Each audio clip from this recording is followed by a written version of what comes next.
Mari kita membuka dari Injil Lukas. Kita meneruskan pasal yang ke-19, masih di dalam pasal yang ke-19. Kita membaca setelah perikop uang mina. Di situ diberi judul oleh LAI, Yesus dielu-elukan di Yerusalem. Kalau sudah membaca judul diberikan dalam salah satu terjemahan Inggris, diberikan judul The Triumphal Entry. Ayat 28 kita bisa baca sampai terakhir ya, meskipun agak panjang. Nanti kita lihat, kita bisa bahas sampai mana, tapi ini juga berkaitan 2 atau 3 perikop ini. 28 sampai dengan ayat terakhir pasal ke-19. Kita membaca bergantian, saya membaca yang genap, saudara menanggapi yang ganjil. Dan setelah mengatakan semuanya itu, Yesus mendahului mereka dan meneruskan perjalanannya ke Yerusalem. Ketika ia telah dekat Betfage dan Betania yang terletak di gunung yang bernama Bukit Zaitun, Yesus menyuruh 2 orang muridnya dengan pesan, "Pergilah ke kampung yang di depanmu itu. Pada waktu kamu masuk di situ, kamu akan mendapat seekor keledai muda tertambat yang belum pernah ditunggangi orang. Lepaskanlah keledai itu dan bawalah kemari. Dan jika ada orang bertanya kepadamu, 'Mengapa kamu melepaskannya?' Jawablah begini, 'Tuhan memerlukannya.' Lalu pergilah mereka yang disuruh itu dan mereka mendapati segala sesuatu seperti yang dikatakan Yesus. Ketika mereka melepaskan keledai itu, berkatalah orang yang punya keledai, 'Mengapa kamu melepaskan keledai itu?' Kata mereka, 'Tuhan memerlukannya.' Mereka membawa keledai itu kepada Yesus, lalu mengalasinya dengan pakaian mereka dan menolong Yesus naik ke atasnya. Dan sementara Yesus mengendarai keledai itu, mereka menghamparkan pakaiannya di jalan.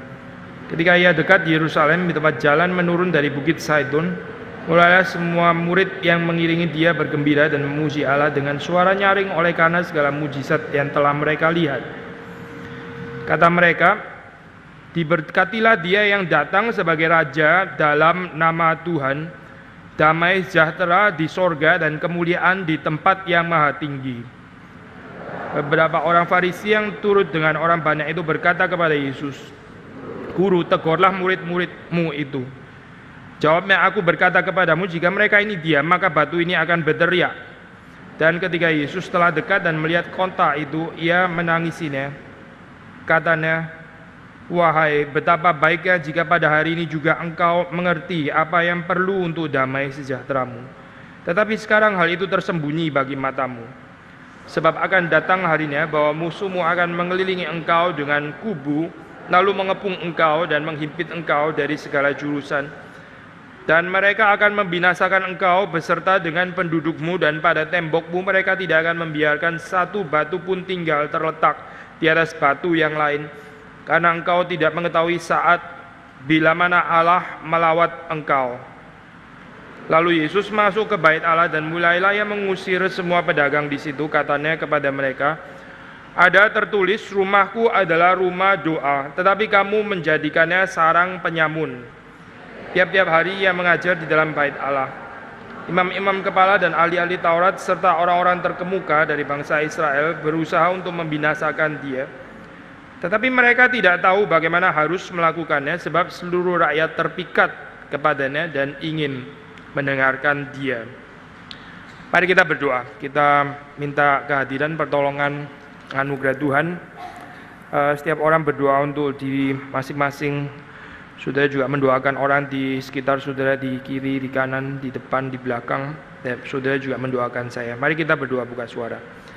Tuhan, kami pada saat ini kembali memohon berkat Tuhan di dalam perenungan firman Tuhan pada pagi hari ini. Kiranya Engkau yang sekali lagi menyatakan isi hatimu melalui hambamu, dan Tuhan bekerja dengan keleluasaan menerangi hati dan pikiran kami, membujuk kami dan meyakinkan kami akan kebenaran firman Tuhan, dan memberi kepada kami kekuatan yang menggerakkan kami untuk melakukan dan akhirnya boleh mengalami kebenaran firman Tuhan. Ya Tuhan, yang melayakkan setiap daripada kami, baik yang berbicara maupun yang mendengar, dan Tuhan sekali lagi menguduskan kami dengan kuasa firman. Demi Yesus Kristus kami berdoa. Amin.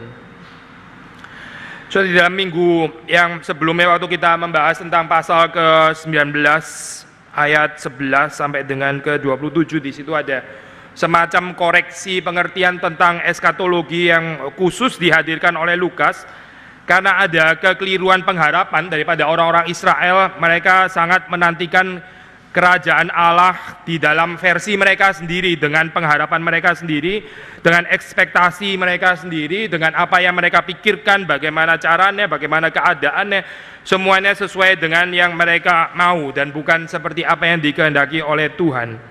Kita sudah membahas bagian ini dalam perumpamaan tentang uang mina, di mana Lukas khususnya mengarahkan jemaatnya atau mengarahkan komunitas yang dia layani. Daripada orang berspekulasi kedatangan Tuhan itu bagaimana, di mana, dan kapan terutama, yang lebih penting adalah bagaimana seseorang itu setia menjalankan uang mina di dalam kesehariannya. Eskatologi yang di sini dan sekarang, realize eskatologi, tapi nggak boleh ditafsir sebagai over realize ya. Karena bagaimanapun juga tetap ada pengharapan yang ke depan, Yesus akan datang kembali. Itu juga jelas sekali di dalam perumpamaan tentang uang mina, karena di situ dikatakan raja itu pergi dan dia akan datang kembali. Berarti ini memang belum ada konsep already di sini dan sekarang, tapi juga sekaligus ada konsep not yet, bahwa raja itu akan datang kembali. Nah, soal ini mempersiapkan pengertian daripada jemaat yang kepada mereka Lukas menulis Injil ini, atau komunitas yang dituju oleh Lukas, untuk mengerti perikop mulai dari ayat yang ke-28. Sekali lagi ya, perikop ayat yang ke-28 dan seterusnya ini nggak bisa dimengerti tanpa perumpamaan tentang uang mina. Kenapa? Salah satu alasan adalah waktu kita membaca di sini, di situ seperti biasa Lukas kan menggunakan motif perjalanan ya, yang perjalanan kemana? Perjalanan ke Yerusalem, karena memang itu adalah tujuan terakhir dari Yesus Kristus selama dia berada di dalam dunia. Tapi di situ waktu sudah membaca di dalam ayat-ayat seperti 29 dikatakan bahwa dia dekat Betfage, Betania, yang terletak di gunung bernama Bukit Zaitun. Bukit Zaitun. Bukit Zaitun itu satu motif sudah di dalam perjanjian baru maupun juga perjanjian lama ya. Bukit Zaitun itu mengandung pengertian penantian eskatologis tadi. Kalau tidak dimulai atau didahului dengan perumpamaan tentang uang mina, orang akan gampang sekali salah mengerti ya, bahwa inilah saatnya ya. Apalagi Yesus betul-betul sudah ada di situ sekarang di Bukit Zaitun ya. Mount Olive itu akan terjadi ya, the appearance of the kingdom of God akan terjadi di sana, dan itu adalah saatnya. Tapi sudah dikoreksi di dalam perumpamaan sebelumnya bahwa yang lebih penting itu bukan Yesus sedang ada di mana dan kapan, bukan gitu, di Bukit Zaitun dan sekarang bukan, tapi kepada kesetiaan para murid, kesetiaan orang-orang percaya di dalam mengelola apa yang Tuhan percayakan di dalam kehidupan mereka.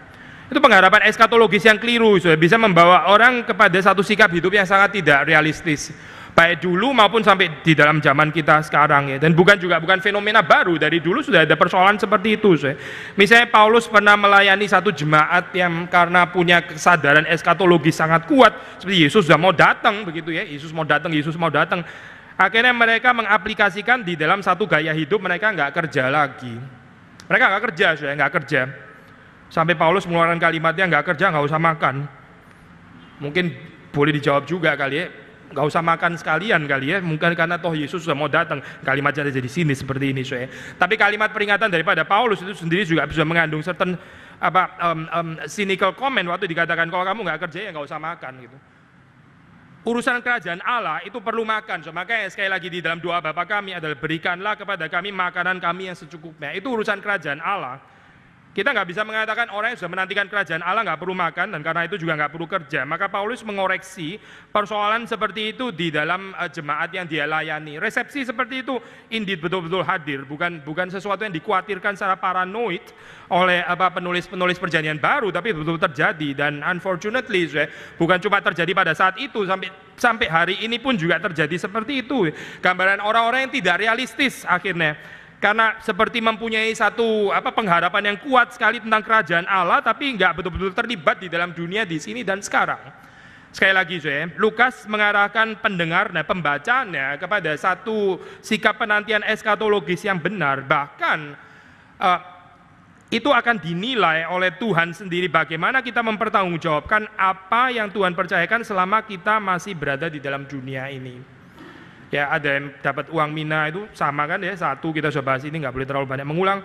akhirnya bisa berkembang sampai 10, ada yang berkembang sampai 5, dan satu lagi nggak berkembang sama sekali. Harusnya boleh berkembang paling sedikit 1. Nah, kembali kepada perikop ini, Bukit Zaitun yang menjadi satu motif eskatologis, ini sudah didahului dengan satu peringatan supaya kita setia dengan apa yang Tuhan percayakan di dalam keseharian kita. Itu penantian eskatologis yang benar, bukan dengan satu sikap mimpi-mimpi mengharapkan Yesus datang lalu terus kemudian tidak terlibat apa-apa dan nggak mengerjakan apa-apa. Itu bukan ajaran kekristenan. Lagi pula kita juga dipanggil untuk menjadi garam dan terang, ya. Itu jelas sekali terlibat di dalam keadaan dunia di sini dan sekarang. Bukan sekedar penantian ke atas, tapi bagaimana menggarami dan menerangi yang di sini dan sekarang. Nah, waktu kita membaca di dalam bagian ini, ya, sekali lagi, whether di dalam terjemahan bahasa Indonesia yang diberikan oleh LAI, ini bukan bagian daripada firman Tuhan, tapi seringkali menolong tentang perikopnya ini tentang apa, yaitu judul Yesus yang dielu-elukan di Yerusalem. Yesus yang dielu-elukan atau the triumphal entry di dalam bahasa Inggris, ya. Kita boleh membayangkan ini perjalanan Yesus masuk ke Yerusalem, ya. Prosesi rajawi, ini prosesi royal procession, masuk ke Yerusalem sebagai raja. Ya, seperti sudah tahu kan, ya, itu kalau raja kalau masuk satu kota kan dibikin satu boulevard. Kalau sudah saya nggak tahu di sini di mana, ya. Tamrin kali, ya. Cuma nggak ada ini, ya, nggak jelas gate-nya di mana. Mungkin dulu kali, saya zaman dulu, ya. Tapi kalau sudah bandingkan dengan kota-kota yang ada di Eropa, itu selalu ada boulevard paling penting gitu, dan itu bukan shopping center, bukan boulevard paling pentingnya itu bukan shopping center. Kalau di Singapura sih shopping center, ya, itu orchard itu. Kalau mereka dulu bukan, itu adalah satu boulevard yang dibikin untuk royal procession. Ya, royal procession waktu misalnya raja baru selesai perang atau terus habis itu menang. Nah, dia akan lewat boulevard yang paling penting itu penting sekali sudah jalan seperti itu, ya. Nah, saya dulu waktu masih kuliah di Jerman itu menarik sekali kan, dulu ini, ya, saya sempat masih ada Jerman Timur, Jerman Barat gitu, ya, Berlin Timur itu negara komunis sebelum bergabung kan, lalu itu pemimpinnya itu sengaja bikin boulevardnya itu mesti rapi sekali, itu bagus sekali gitu. Jadi kalau ada tamu-tamu dari negara komunis yang lain datang, di situ mereka lewat boulevard, wah luar biasa megah. Padahal jalan 1 blok 2 blok itu kumuhnya nggak karu-karuan gitu, ya. Jadi nggak boleh lewat situ, itu presiden mesti lewat boulevard doang gitu, nggak boleh. Saya mau ke sana, jangan di sana tuh banyak pencopet atau apa itu, nggak aman, nanti kita bahaya. Jadi kita jalan di sini terus, ya, dihias. Yang penting boulevardnya. Nah, boulevardnya itu terus biasanya apa, di bagian di akhir, ya, atau tergantung perspektifnya dari mana, itu dari akhir atau dari awal. Biasa dikasih satu semacam Victory Gate, ya, semacam pintu gerbang kemenangan. Pintu gerbang kemenangan, ya, itu kalau saudara di Paris ada Arc de Triomphe, kalau di Berlin saudara ada Brandenburg Gate, atau di London seperti mungkin Marble Arch, atau dan di tempat-tempat yang lain biasa mereka selalu ada itu gerbang kemenangan, ya. Lalu di gerbang kemenangan itu tradisi di atas dikasih namanya quadriga. Quadriga itu apa? Yaitu gambaran ini, ya, Dewi Kemenangan yang menunggangi biasanya pakai 4 binatang, ya, 4 binatang. Bisa kuda gitu, 4 kuda gitu, atau ada yang lebih keren lagi singa, 4 singa gitu. Tapi selalu 4, ya. Itu namanya quadriga, pakai 4 singa gitu. Maksudnya itu gambaran menyatakan kemenangan daripada seorang raja, ya, yang kemudian dirayakan, yang berhasil menundukkan ya termasuk binatang-binatang buas, bukan cuma kuda, tapi bahkan singa, ya. Kalau saudara pergi ke kota Munich itu Triumphal Gate-nya itu pakai singa di situ, 4 singa. Yesus naik keledai. Yesus naik keledai. Gak masuk sama sekali sudah gambaran seperti ini, ya. Dan ini bukan cuma tradisi di Eropa kan baru belakangan gitu kan. Tapi ini bukan tradisi baru, ya. Tapi sebenarnya tradisi yang sudah cukup lama. Itu gambaran the Lord of the Animals, ya. The Lord of the Animals itu demikian dihayati bukan cuma di Israel, tapi juga di tetangga-tetangga sebelah, di negara-negara sebelah, bangsa-bangsa yang percaya kepada dewa-dewa mereka. Itu mereka punya kepercayaan Allah yang menguasai binatang yang ditaklukkan di bawahnya.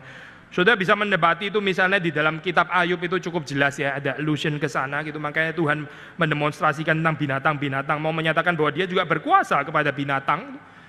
Gambaran Tuhan yang menaklukkan binatang-binatang ya. Tapi mesti binatang yang buas dong ya. Kalau keledai gitu, saudara kalau bikin terus habis itu gambaran itu gambaran foto saudara yang berkemenangan gitu, terus habis itu saudara menunggangi 4 kecoa begitu, gak keren sama sekali kan saya. Mestinya Yesus masuk ke Yerusalem, kalau perlu dia naik T-Rex sekalian, itu keren banget kan ya, T-Rex men. Tahu T-Rex gak saya? Itu jenis-jenis binatang purbakala yang paling buas itu T-Rex. Lalu Yesus masuk ke sana. Itu baru menakutkan, itu baru semua orang akan tunduk gitu. Tapi dia naik keledai. Sekali lagi saya, consistently di dalam teologia crucis, belum disalib, ini belum disalib kan? Belum disalib pun tetap berada di dalam hiddenness ya. Di dalam spirit of theology of the cross. Apa sih saya? Menurut Martin Luther, itu justru gambaran kemuliaan yang nggak dipahami oleh dunia gitu. Yang nggak dipahami menurut dunia itu nggak keren sama sekali. Sekali lagi ya, kalau saudara bandingkan dengan tradisi kuadriga itu tadi kan, mau kuda, singa dan sebagainya gitu. Ya, itu gambaran dunia. Tapi Yesus sudah bukan 4 lagi, cuma 1 dan satunya keledai gitu. Gak promising gambaran seperti ini ya. Tapi berbahagia saudara, kalau kita bisa melihat kemuliaan di dalam gambaran yang gak bisa dilihat oleh dunia. Selalu ada benturan saudara, antara kemuliaan yang disajikan oleh dunia dengan kemuliaan yang disajikan dari sorga melalui Yesus Kristus ini. Naik keledai di dalam kesederhanaan, tapi sebenarnya indeed itu a true royal procession. Ini gak kalah mulia dengan Napoleon waktu masuk ke kota Paris atau apa gitu ya, nggak kalah menarik gitu. Bahkan Napoleon yang jauh di bawahnya kemuliaannya. Tapi sekali lagi, ini satu gambaran yang tersembunyi bagi mata banyak orang. Sehingga waktu kita melihat di sini ya, ada certain kelompok orang yang bisa melihat kemuliaan itu gitu. Ya, meskipun kita juga mungkin harus menambahkan, kayaknya pengertian mereka memang belum komplit ya. Saudara pasti pernah ini ya, dengar tafsiran bahwa ini orang-orang yang teriak hosana, hosana. Setelah itu cuma beda berapa hari mereka teriak salibkan dia, salibkan dia. Sebetulnya perspektif itu nggak betul-betul granted di dalam perspektif Lukas. Ya. Lukas nggak pernah tulis seperti itu loh. Bahwa ini adalah kelompok orang yang sama yang teriak hosana, hosana. Lalu kemudian mereka adalah the crowd yang sama meneriakan crucify, crucify. Nggak ada dukungannya di dalam versi Lukas. At least ya di dalam bagian ini. Jadi mungkin kita boleh assume ini memang adalah kelompok orang-orang percaya. Kelompok orang-orang yang percaya yang betul nanti memang tetap harus akan diuji. Ya. Bukan tanpa ujian. Tapi ini bukan kita sebut sebagai kepercayaan yang palsu. Ya, kita seringkali waktu membicarakan di dalam ini, ya, evangelical teologi itu terbagi-bagi di dalam kategori cuma 2 gitu, either orang itu percaya atau nggak percaya begitu ya, pilihan atau nggak pilihan, seperti kayak sesederhana itu. Ada orang malah mempertanyakan misalnya seperti ini, ya, sebetulnya Petrus Yohanes itu kapan lahir baru, nah begitu kan? Satu pertanyaan yang susah dijawab kan, ya. Kapan, ya, momen Petrus percaya itu kapan? Kapan ayo momennya? Waktu direstorasi atau Yesus atau waktu dipanggil pertama kali dia menjadi murid itu sudah percaya, sudah mendapati di sini ya ketidakcukupan inadequacy waktu membagi-bagi orang hanya di dalam gambaran percaya tidak percaya belum percaya sudah percaya, itu nggak adequate sebetulnya. Saya bukan berarti ini ya lalu mengaburkan kategori itu, pada dasarnya kita nggak ada sih percaya nggak percaya itu nggak ada, bukan. Memang betul orang either dia percaya atau tidak percaya, itu betul gitu. Tapi di dalam kenyataannya saya bukan hitam putih seperti itu, bukan gitu. Sekali lagi, pertanyaan kapan sebetulnya Petrus itu percaya? Kan susah dijawab kan? Waktu dia mengatakan sesungguhnya engkau adalah Mesias yang diutus oleh Allah, itu momen dia percaya. Lalu kenapa dia menghalangi Yesus ini naik ke atas kayu salib sampai Yesus bilang, "Enyahlah engkau iblis. Kamu cuma memikirkan dari perspektif bawah, bukan dari perspektif surga." Jadi ada tarik menarik di situ saya. Sekali lagi kalau kita kembali kepada perikop ini ya, the crowd ya, ini orang-orang banyak di sini. Kita boleh asumsikan bahwa mereka adalah orang-orang percaya yang diberkati dan mempunyai certain keyakinan bahwa Yesuslah memang yang dijanjikan. Tapi betul juga mereka adalah orang yang tidak mengerti sepenuhnya Yesus itu habis ini terus mau apa gitu. Sulit untuk mencerna bahwa Mesias itu harus menderita, harus mati ya. Itu bukan di dalam pikiran mereka. Itu bukan sesuatu yang mereka bayangkan, itu nggak sesuai dengan apa yang mereka harapkan. Tapi sebetulnya ya, sudah bahagia enough waktu mereka bisa melihat Yesus yang sebagai raja, tapi naik keledai, dan mereka tetap bisa memberkati dia, mengatakan bahwa ini yang datang adalah orang yang diberkati, datang sebagai raja. Kata mereka kan ya, ayat 38 kalau saudara mengatakan, ini bukan suara Bapa di surga loh, yang terus langit terbelah terus mengatakan, diberkatilah engkau anakku yang datang sebagai raja. Bukan, tapi ini perkataan mereka ya. Lukas mencatat kata mereka, diberkatilah dia yang datang sebagai raja di dalam nama Tuhan. Ini kalimat yang betul, kalimat yang precise ya. Tapi bahkan kalimat ini pun kedalamannya mereka tidak mengerti sepenuhnya. Mereka nggak mengerti sepenuhnya apa kalimat ini. Menarik kalau kita boleh menyoroti dari perspektif, mungkin bukan dari perspektif biblical teologi pasti, tapi perspektif musikologis. Kalau saudara mendengarkan ini ya, misa Roma Katolik yang ditulis oleh komposer-komposer Katolik seperti Mozart, seperti Haydn, khususnya di dalam tradisi klasik ya. Di dalam tradisi romantik juga ada yang tulis seperti itu ya. Itu satu bagian yang disebut dengan Benedictus. Benedictus kan membicarakan tentang ini ya, diberkatilah dia yang datang sebagai raja ya. Itu bagian itu selalu digubah oleh komposer-komposer itu sebagai musik yang lembut ya. Saya pikir mereka meskipun bukan belajar teologi, tapi mereka mengerti esensinya. Saudara bisa bayangkan ya, itu orang mesti tulis musik untuk royal procession. Pasti harus ada timpani, harus ada trompet, harus ada trombon kalau bisa, atau semuanya yang hingar-bingar begitu kan ya, dengan ritme mars atau pokoknya yang sangat selebratif dan festif. Tapi nggak ada tradisi seperti itu di dalam Benedictus yang ditulis oleh komposer-komposer seperti Mozart, seperti Haydn. Saudara bisa search sendiri ya, di dalam misa yang manapun waktu masuk bagian Benedictus mereka langsung menggubah di dalam satu pengubahan yang lirikal ya, yang soft, yang sangat tenang begitu ya. Gambaran seorang raja yang lemah lembut, gambaran seorang raja yang bukan datang dengan kekerasan dan dengan pameran power, pameran kuasa, bukan.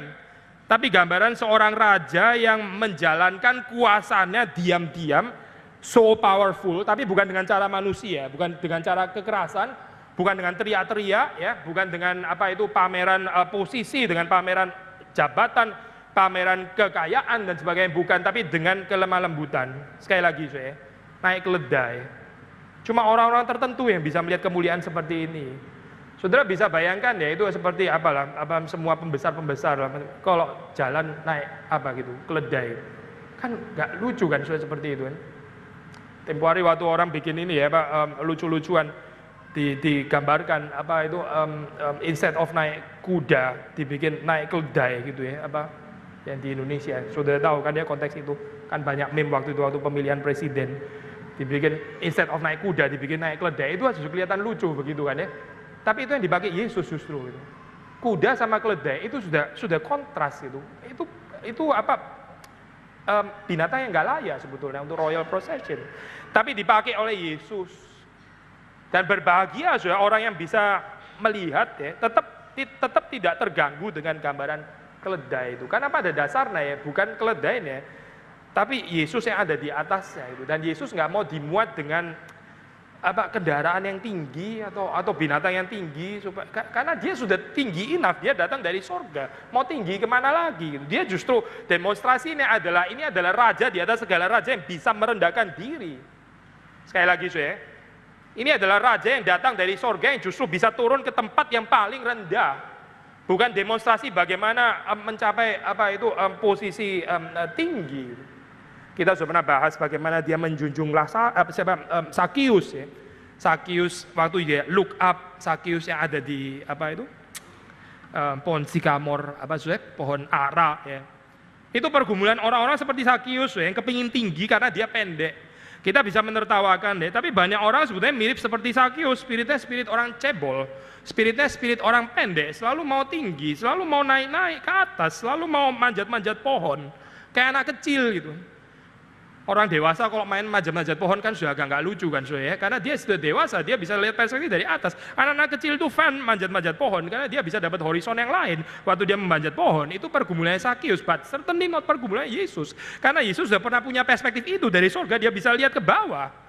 Untuk apa pengalaman itu lagi? Justru demonstrasinya adalah bagaimana saya melihat orang dari bawah ke atas.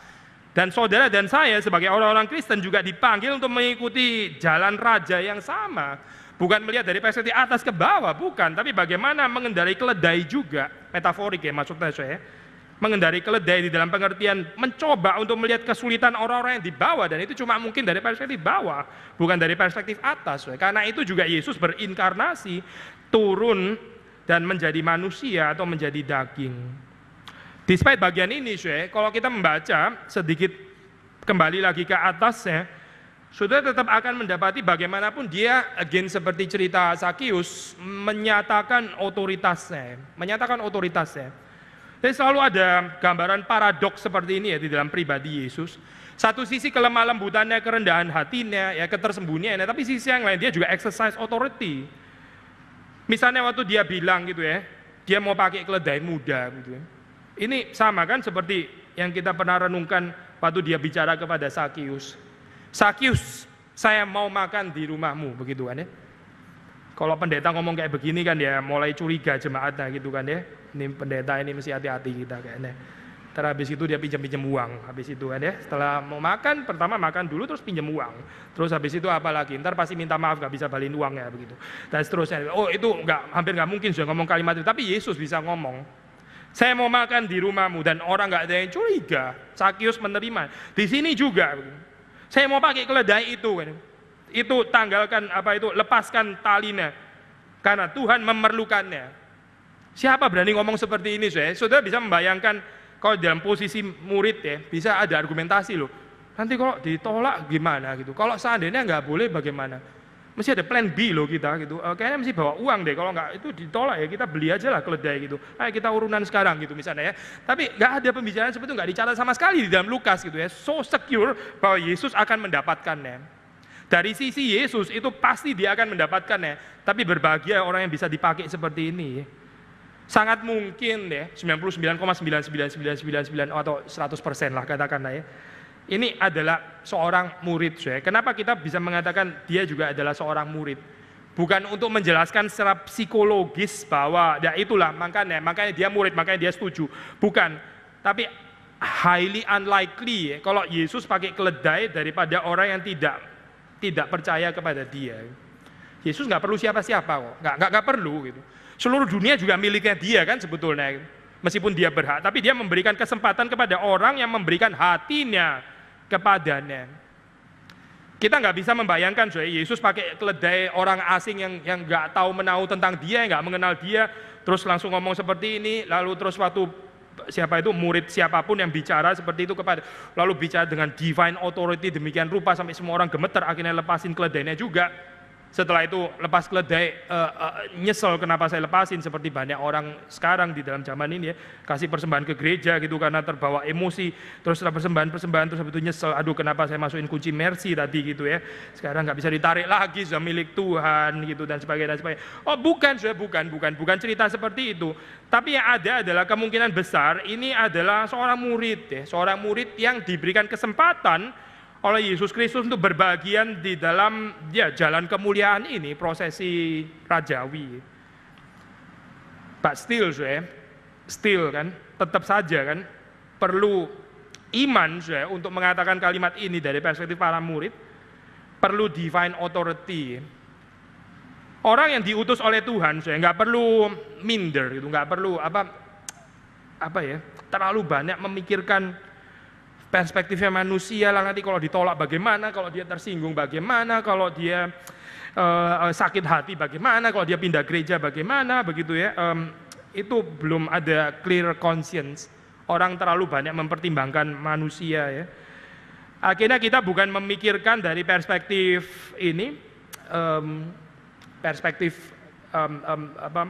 dignitas ilahi, tapi dari pertimbangan pemikiran manusia. Saya kemarin waktu buka-buka lagi bagian ini ya, saya coba cari khotbah-khotbah dalam bahasa Jerman gitu. Ada di website itu ada sekumpulan khotbah-khotbah bahasa Jerman yang diterbitkan di sana gitu. Hampir semua ayat Alkitab kayaknya ada. Lalu saya coba cari bagian ini ya, Lukas pasal yang ke-19 ayat yang kita baca gitu. Lalu ketemu salah satu khotbah di dalam bahasa Jerman yang kira-kira paling sedikit sepertiga khotbahnya itu menjelaskan bahwa di sini bukan dimaksudkan bahwa meskipun akhirnya kota Yerusalem itu menolak Yesus, lalu terus setelah itu akhirnya mendapat hukuman, kita tahu tahun 70 ya, diporak-porandakan Yerusalem gitu. Susah payah menjelaskan bahwa ini bukan berarti antisemit, ini bukan berarti antisemit, ini bukan anti Yahudi, ini bukan, pakai sepertiga khotbah saya jelaskan bagian itu. Saya langsung turn off setelah baca itu komentar seperti itu. Saya ini apa ya? Kenapa dia sibuk mikirin ini ya, ketersinggungannya orang Yahudi waktu apa itu membahas bagian ini. Mungkin ada certain trauma juga kali ya. Dulu kan Hitler pernah menganiaya soalnya.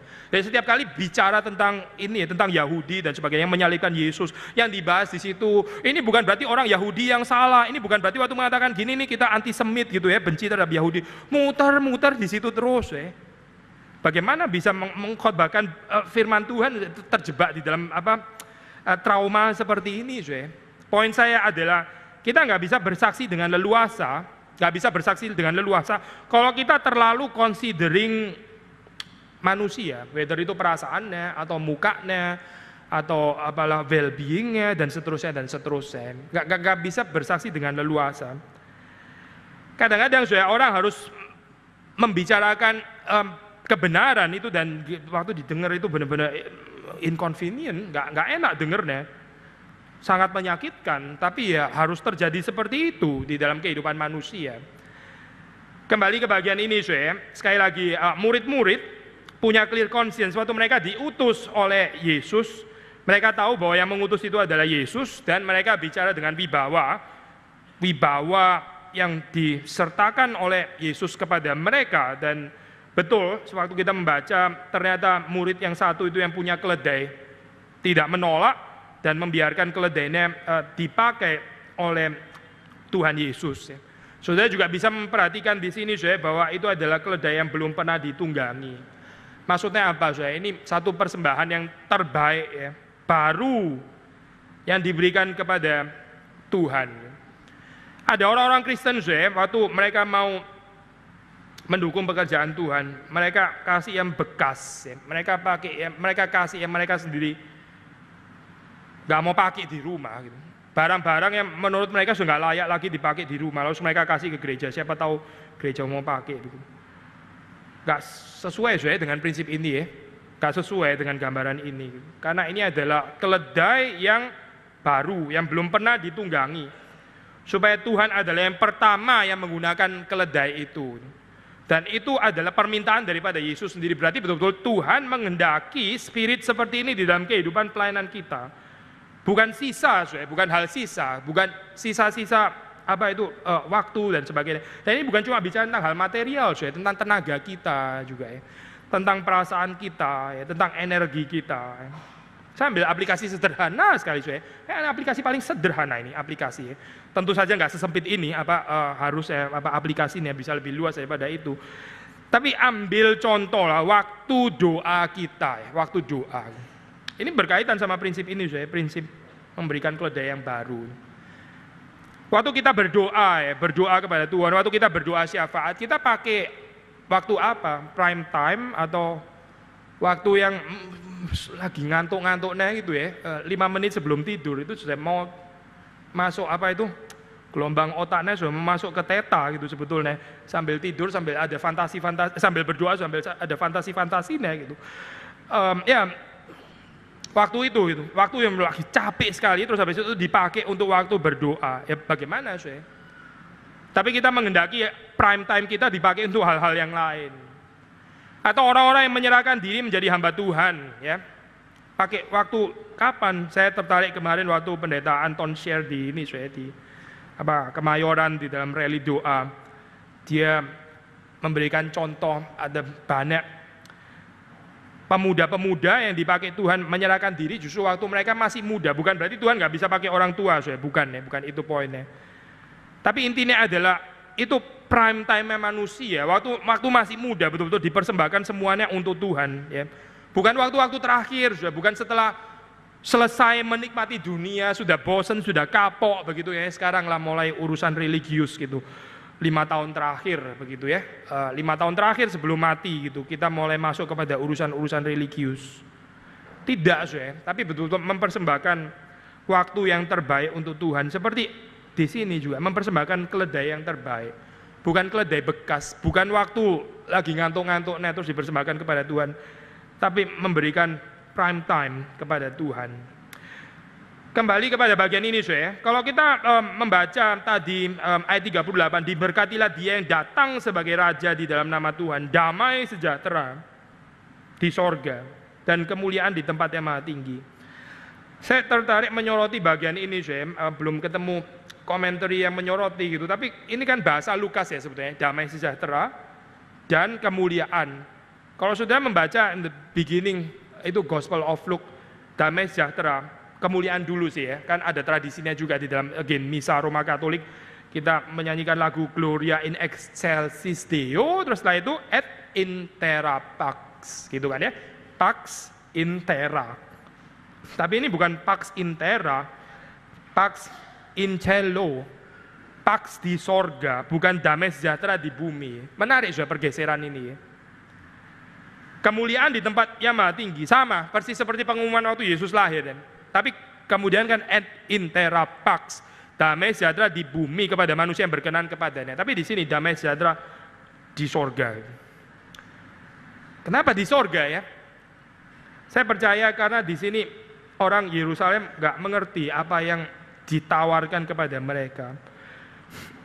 Ini seperti kayak semacam kalimat nubuatan tanpa mereka sengaja atau tanpa mereka mengerti sepenuhnya ya. Sebetulnya kalau konsisten akan dibicarakan kalimat yang sama dengan motif yang precisely the same, yaitu damai sejahtera di bumi. Dan di bumi itu di Yerusalem kan maksudnya yang paling dekat karena Yesus yang ada di sana. Tapi nggak ada damai sejahtera di bumi, nggak ada damai sejahtera di Yerusalem. Yang ada adalah apa? Kalimat penghukuman setelah itu. Sayang sekali. Padahal Yesus datang untuk menawarkan damai sejahtera tetapi ditolak. Gak digubris ya, saatnya dilewatkan. Kita paling takut sih dengan orang-orang yang waktu mereka ada kesempatan mendengar firman Tuhan, tapi mereka selalu merasa saatnya ada di dalam tangan mereka. Kapan mereka mau percaya, kapan mereka mau mengikuti Yesus, kapan mereka mau beribadah kepada Tuhan, itu semua ada di dalam keputusan mereka. Gak sadar bahwa ini adalah kairos bukan selama-lamanya dan itu ada di dalam tangan Tuhan.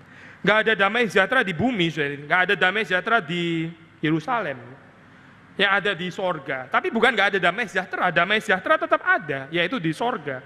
Dan tentu saja di bumi, kalau masih ada manusia yang berkenan kepadanya. Tapi Yerusalem menolak kedatangan daripada Mesias ini. Mereka nggak percaya, ya, direpresentasikan dengan orang-orang Farisi di sini yang gusar waktu the crowd itu meneriakan diberkatilah dia yang datang sebagai raja. Mereka gusar, guru tegurlah murid-muridmu itu. Tegurlah murid-muridmu itu. Sekali lagi ini konfirmasi kan bahwa betul-betul memang kelompok itu agaknya adalah kelompok murid, bukan kelompok yang teriak-teriak bilang salibkan dia, salibkan dia. Itu interpretasi, nggak ada dukungannya dari versi Lukas sebetulnya. Tapi ini adalah murid-murid ya. Whether di dalam pengertian yang 12 itu atau dalam pengertian yang lebih besar. Agaknya bukan cuma 12 orang lah ya, tapi lebih besar di situ. Murid-murid ini yang menyatakan kalimat kebenaran, tapi ditolak oleh orang-orang Farisi.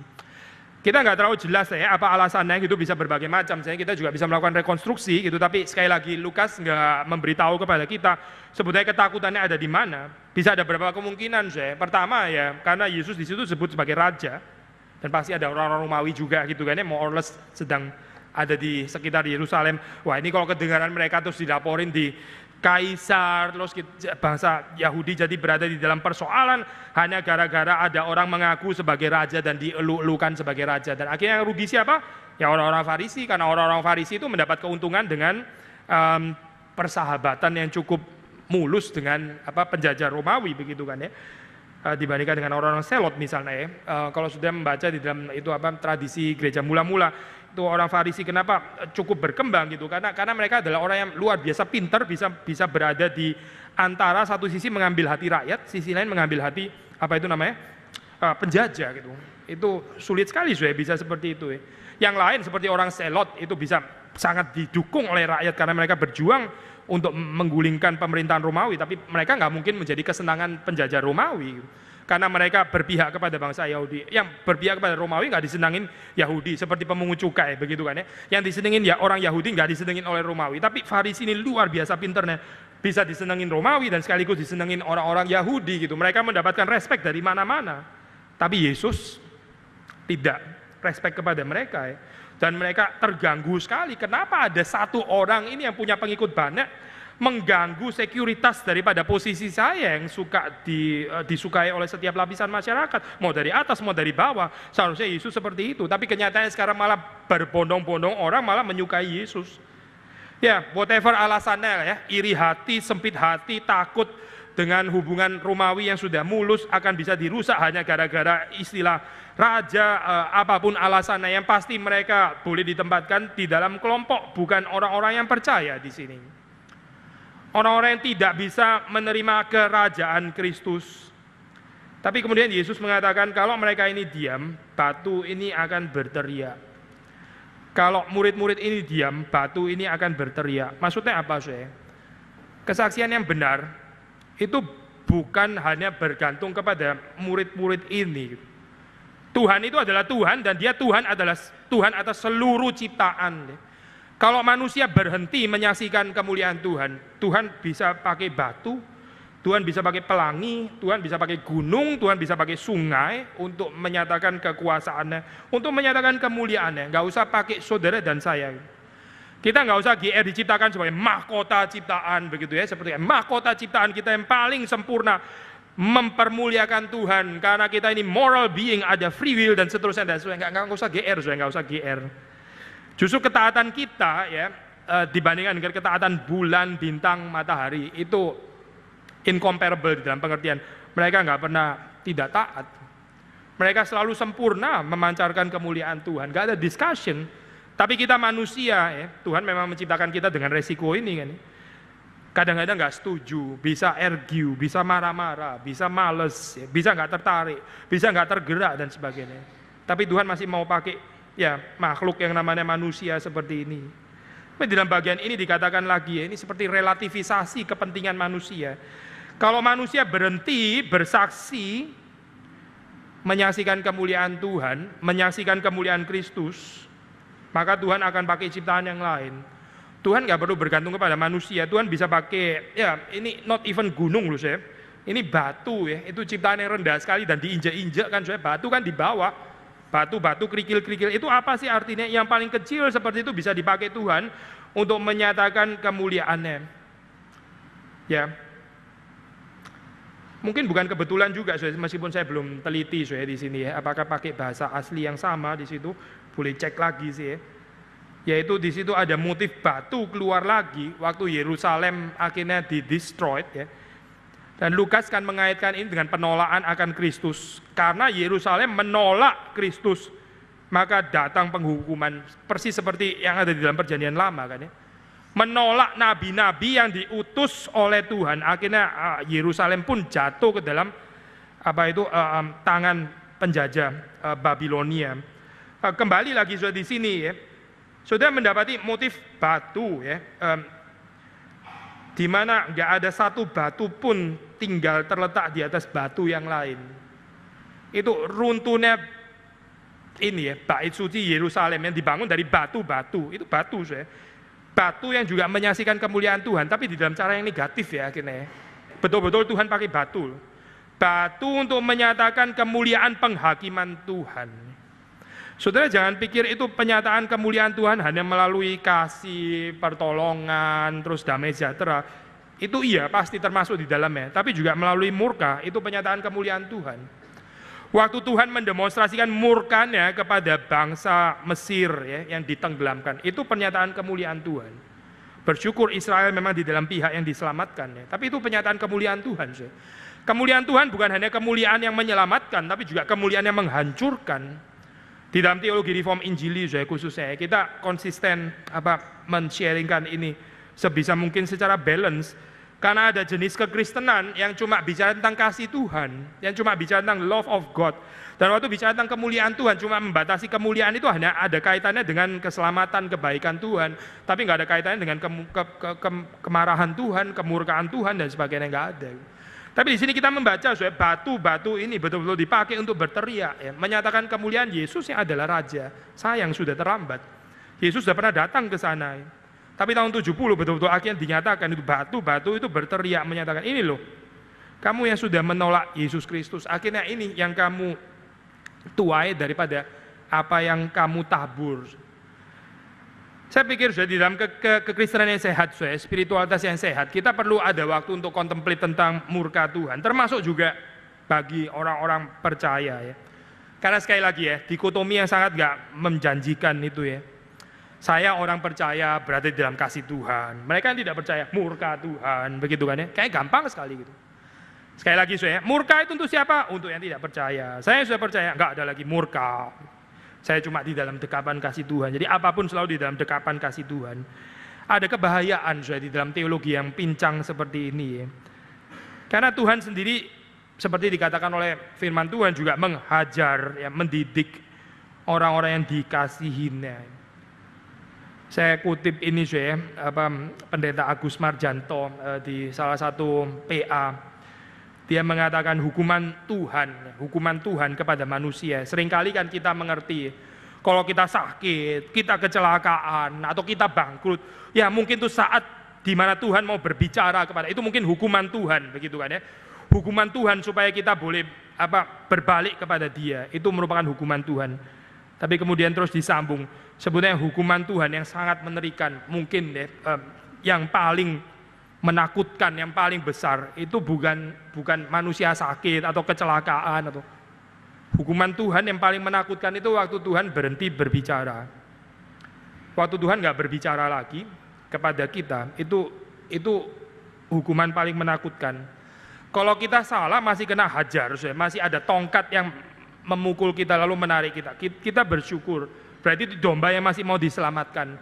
Tapi kalau Tuhan sudah nggak berbicara lagi, dan yang paling bahaya, yang lebih bahaya lagi adalah Tuhan sudah nggak berbicara, orang itu sendiri nggak sadar bahwa dia sudah nggak menerima suara Tuhan, bahwa Tuhan sudah nggak tertarik lagi untuk mengoreksi kehidupannya. Dia nggak sadar, dia nggak sadar bahwa dia kehilangan suara Tuhan. Dia kehilangan saat-saat di mana Tuhan menyapa dia. Dia nggak ada kepekaan itu. Dia pikir ya masih sama itu. Biasa seperti kemarin-kemarin, 2 tahun lalu, 3 tahun lalu, ya begini sama aja. Akhirnya pelan-pelan dia tergeser, terbuang. Nanti terus terakhir seperti ini, yang berbicara adalah batu-batu pada saat penghukuman. Bukan lagi di dalam satu saat yang menyelamatkan. Kairos menyelamatkan itu sudah pernah ada, tapi orang ini lewat daripada Kairos itu. Seperti Yerusalem juga pernah ditawarkan damai sejahtera, tapi mereka menolak. Akhirnya apa? Tuhan pakai batu-batu untuk menyadarkan. Betul-betul batu-batu itu berteriak. Karena engkau tidak mengetahui saat bila mana Allah melawat engkau. Terakhir bagian tentang bait Allah ini menarik ya. Kalau kita melihat di dalam kitab Lukas ada komentator yang mengatakan satu observasi yang sangat interesting untuk saya, itu di antara semua penulis anti-writer,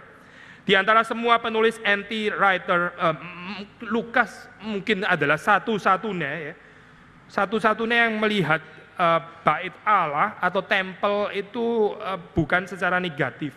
Saudara boleh bandingkan tulisan Paulus, tulisan Matius, tulisan Markus ya, semuanya itu berusaha untuk merelativisasi tempel dengan alasan teologis yang tentu saja sangat reasonable, karena Jesus is the true temple, begitu kan? Dia adalah the true tabernacle. Kehadiran Allah di tengah umatnya itu adalah Yesus. Maka temple cease, begitu kan ya? Temple itu sudah di-abrogate, itu sudah dihentikan. Gitu. Tirai, bait suci itu terbelah, itu waktu Yesus mengembuskan nafasnya yang terakhir dan seterusnya. Tapi di dalam tulisan Lukas sudah membaca at the beginning of the Gospel of Luke, mulai dengan Sakaria yang ada di temple dan ditutup dengan murid-murid yang ada di tempel juga. Lalu Acts memulai dengan cerita murid-murid yang beribadah di tempel.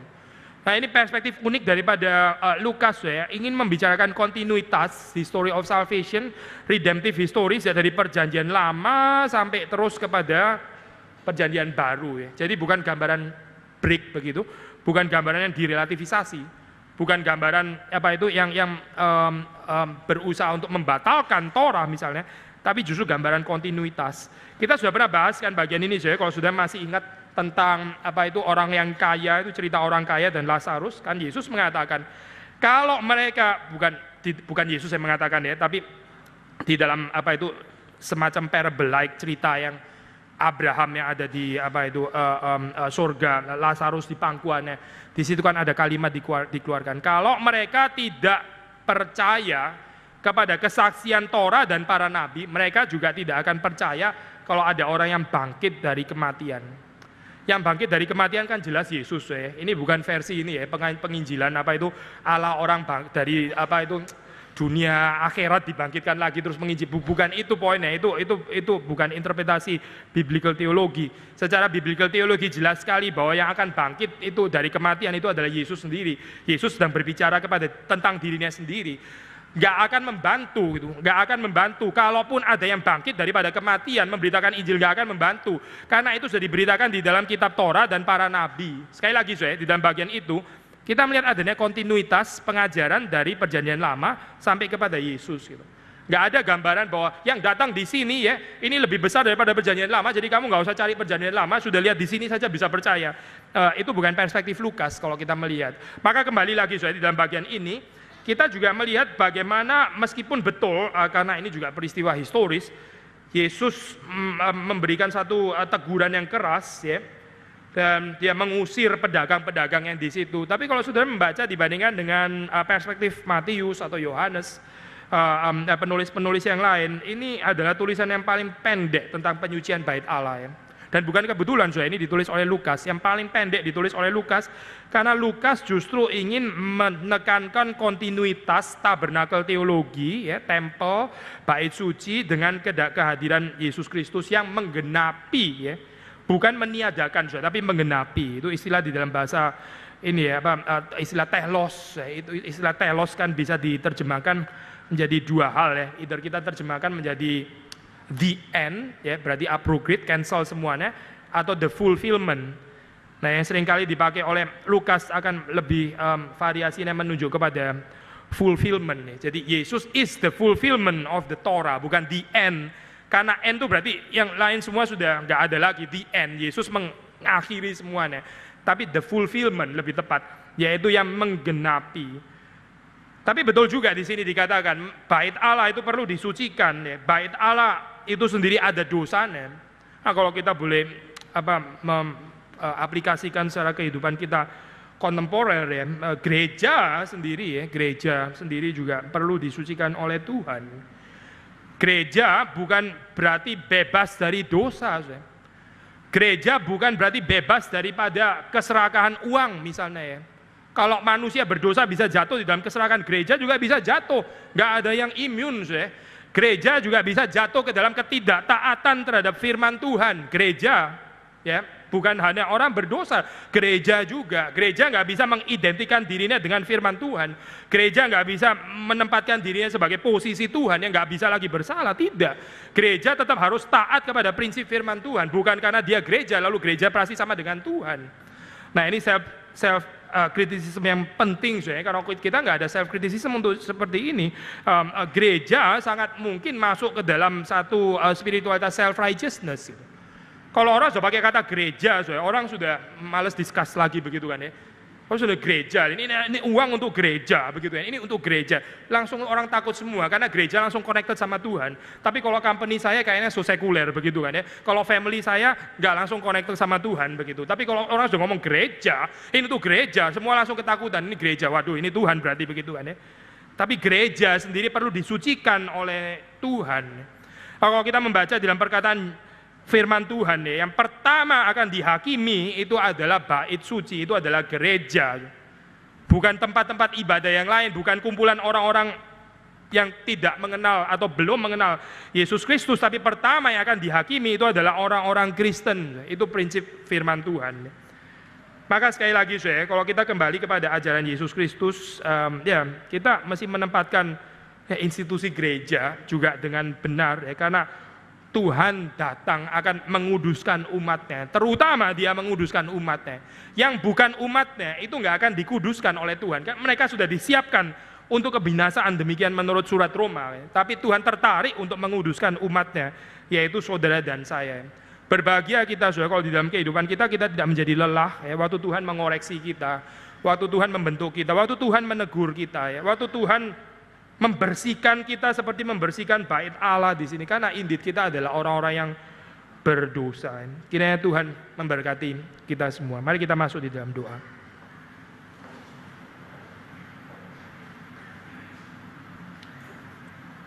Tuhan, kami bersyukur untuk firman Tuhan, dan kami mohon supaya Engkau yang menolong kami untuk bisa mengerti bukan hanya dengan kapasitas intelektual kami, tapi terutama kami mengerti di dalam hati kami yang mengubah seluruh kehidupan kami, pengertian kami, gaya hidup kami, eksistensi kami, dan seluruh keberadaan kami. Kami bersyukur hari ini sekali lagi Tuhan mengundang kami untuk merayakan satu antisipasi, satu cicipan persekutuan meja yang akan kami nikmati bersama-sama dengan Engkau kelak di sorga, bersama dengan semua orang-orang pilihan untuk berbagian di dalam perjamuan kudus. Kiranya Tuhan yang